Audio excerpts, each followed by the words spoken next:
यहाँ प्रश्न नीचे एक पैराग्राफ छोड़कर, अनंतानुबंधी की शक्ति से अन्य कषायन की शक्ति समान कैसे कहते हैं? प्रश्न क्या है?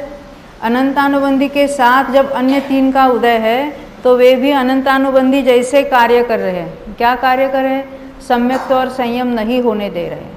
तो कहते हैं अनंतानुबंधी की शक्ति अलग है, अन्य तीन की अलग है, तो उनकी शक्ति अनंतानुबंधी जैसे क्यों कह रहे हैं? ये प्रश्न है वहाँ पर। इसलिए अनुभाग शक्ति के विशेष से, यानी अनुभाग शक्ति अलग अलग होने से, विशेष से यानी अलग अलग डिग्री में, हम डिग्री कह रहे हैं ना उसकी, कितने डिग्री में, तो अनुभाग का अलग अलग डिग्री में उदय होने से अनंतानुबंधी के समान यानी अनंतानुबंधीवत अन्य कषायों के भी सम्यक्तवादी का घात करने से सादृश्यपना पाए जाते हैं। अब इसके आगे ये लिखा है, मिथ्यात्व सहित उदय हो वे कषाय सम्यक्त्व का घात करते हैं। यानी मिथ्यात्व सहित अनंतानुबंधी भी, अप्रत्याख्यान भी, प्रत्याख्यान भी और संज्वलन भी, चारों प्रकार के कषाय जब मिथ्यात्व सहित हो, उदय में आ रहे हो, तब वो सम्यक्त्व का घात करते हैं। अभी मिथ्यात्व नहीं है, अनंतानुबंधी सहित हो, उदय हो वे सम्यक्त और संयम का घात करते, वही बात है। फिर अप्रत्याख्यान सहित उदय हो वे देश संयम और सकल संयम का घात करते हैं, यानी चौथे गुणस्थान की बात बताई। प्रत्याख्यान सहित उदय हो वे सकल संयम का घात करते हैं, पांचवें गुणस्थान की बात बताई।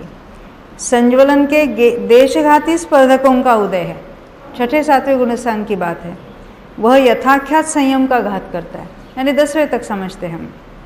इस तरह 12 कषाय और सर्वघाती संज्वलन के स्पर्धकों में किसी प्रकार से भेद है, तथापि शक्ति की समानता से समान कार्य को करते हैं। यानी यहाँ ये बात हमें सिद्ध होती है कि ये चार हमने अलग अलग प्रकार बताए हैं और कौन से गुणस्थानों में कौन से कषाय के उदयवश क्या कार्य होता है ये देखा था। पर जैसे अनंतानुबंधी का कार्य क्या है, तो सम्यक्त्व नहीं होने देता, संयम नहीं होने देता।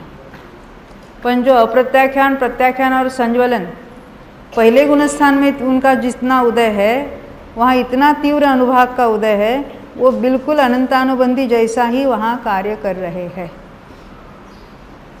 चौथे गुणस्थान में अप्रत्याख्यान का उदय है, मुखिया वो है। उस समय जो प्रत्याख्यान और संज्वलन, वहाँ जो उसका अनुभाग का उदय है, भले पहले से थोड़ा कम अनुभाग का उदय, फिर भी ऐसा उदय है कि वो देश संयम नहीं होने दे रहे। पांचवें गुणस्थान में प्रत्याख्यानावरण का उदय है, वहाँ संज्वलन का भी उदय है। तो पांचवें गुणस्थान में जो संज्वलन का उदय है, वहाँ जितना अनुभाग है, वो क्या कर रहा है? सकल संयम भी नहीं होने देता। और जहाँ मात्र अकेले संज्वलन का उदय है, छठे सातवें या हम 10वें तक देखते हैं, तो उसका उदय सकल संयम तो होने देता है, यथाख्यात संयम नहीं होने दे, पूर्ण वितरागता नहीं होने दे।